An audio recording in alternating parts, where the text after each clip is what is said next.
কি অবস্থা সকলের ভাইয়েরা, শেষ পর্যন্ত আপনাদের সামনে আসতেই হলো।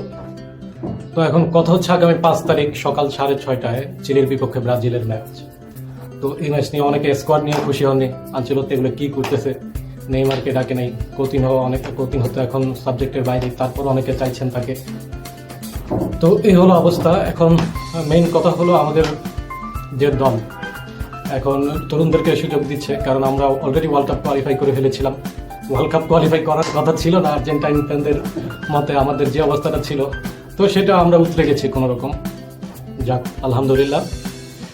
এখন আরেকটা ব্যাপার হলো আনচেলত্তির টেকটিক্স নিয়ে, মানে সে কি করতেছে, কি করতে যাচ্ছে, কোন টেকটিক্সে খেলে, কি পজিশন গেম খেলে নাকি লং বল কাউন্টার না কুইক কাউন্টার, মানে কিছুই বোঝা যায় না। আপনাদের সবার একটা অবজেকশন এটা নিয়ে।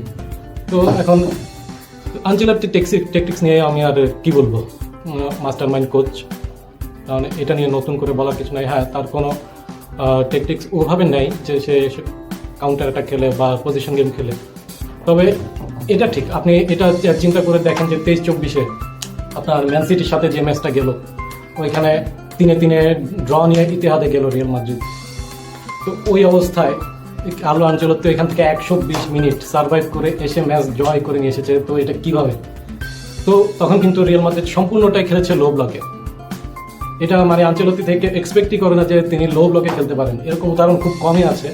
এর আগে পিএসজির সাথে একটা ম্যাচ তার আগে সিজনে খেলেছিল, তাও লো ব্লকে। এখন আনচেলত্তির কথা হচ্ছে এটাই, আমি যেভাবেই ম্যাচ খেলি না কেন, আমার মেইন টার্গেট হচ্ছে আমার জয়। তো জয় লাগবে, জয় নিয়েই রিয়াল মাদ্রিদ মাঠ ছাড়ে।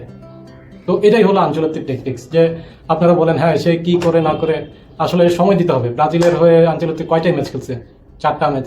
এখনো তো প্লেয়ার চেনা বাকি আছে, সব প্লেয়ারের সাথে ওইভাবে কোপ আপ হয় না, সম্পর্ক হয়ে ওঠেনি, যার কারণে সে নতুন প্লেয়ার ডাকছে। ব্রাজিলিয়ান লিগের প্লেয়ারকে বেশি প্রায়োরিটি দিচ্ছে, তাদেরকে বাজিয়ে দেখার জন্য কে কতটুকু কি করতে পারে না পারে।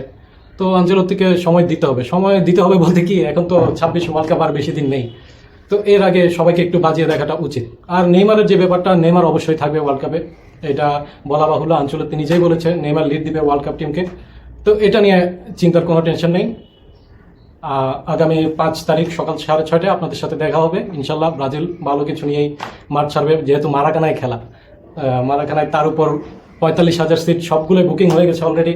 আশা করি ভালো কিছু হবে, হিউজ একটা ক্রাউড থাকবে ইনশাল্লাহ। ম্যাচ ডের দিন দেখা হচ্ছে।